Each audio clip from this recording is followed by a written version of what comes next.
back here. Well, Came around, went this road here was on the outside of that perimeter fence, and it came back around. This was you go over and over. Well, you could also go out to 49. Go back this way and go west. And then turn right. We must be a little early. There ain't no cars coming.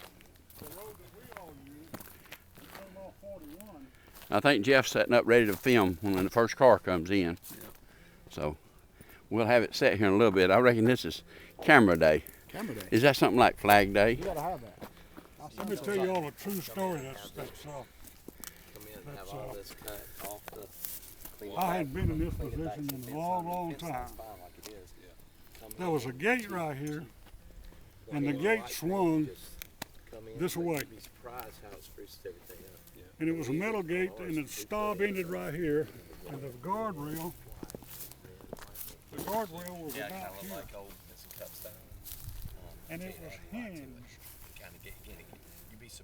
and it swung this way, and you would come in, bring your car, and go around and unload. Shot at the place you see. There was a boy from Atlanta driving a Mustang one night. Seymour and I were here with our business with our car truck.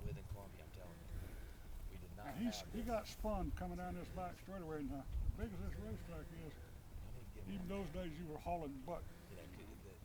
And he spun, and the front of the car came up, and his front bumper hit this gate and shot that gate that way. It pulled the hinges out of the gate, and it left the guardrail sticking out. There was 2 or 3 levels, probably 2. About 4 feet before it got to the next post.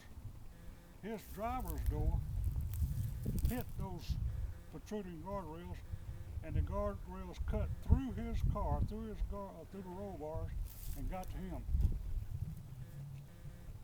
One of them went under the seat and got both of his legs and broke both of his legs here. The top guardrail came across his chest. Didn't cut him, just pinned him.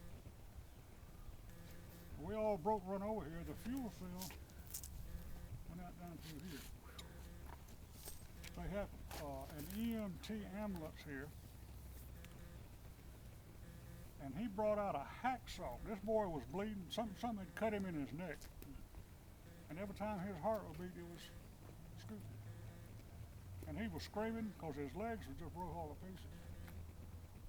We couldn't get him out, and this ambulance driver got a hacksaw and was trying to cut a guardrail with a hacksaw.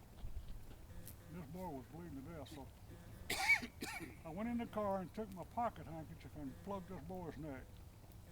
And Seymour and Johnny Quick. Remember Johnny? We sent Butch to get the welding truck. Had a cutting torch. Brought it over here, and I sent 10 or 15 people to go get their water because fuel was inside the car. We knew if we lit the torch, going up. So they doused the boy and me with water. And Seymour lit that torch. And we cut that guardrail, the top one and the bottom one, and picked him out. The boys got a hold of the car, and then when we got the guardrail off of him, we still couldn't get him out because we were butted up against the end of the guardrail. There was a bunch of boys got a hold of that car, the front and the back, and slid that car across here to give the ambulance people enough room to work, and the boy lived. I went to see him, I guess, a week or so after after the wreck. He was like Paul Shealy.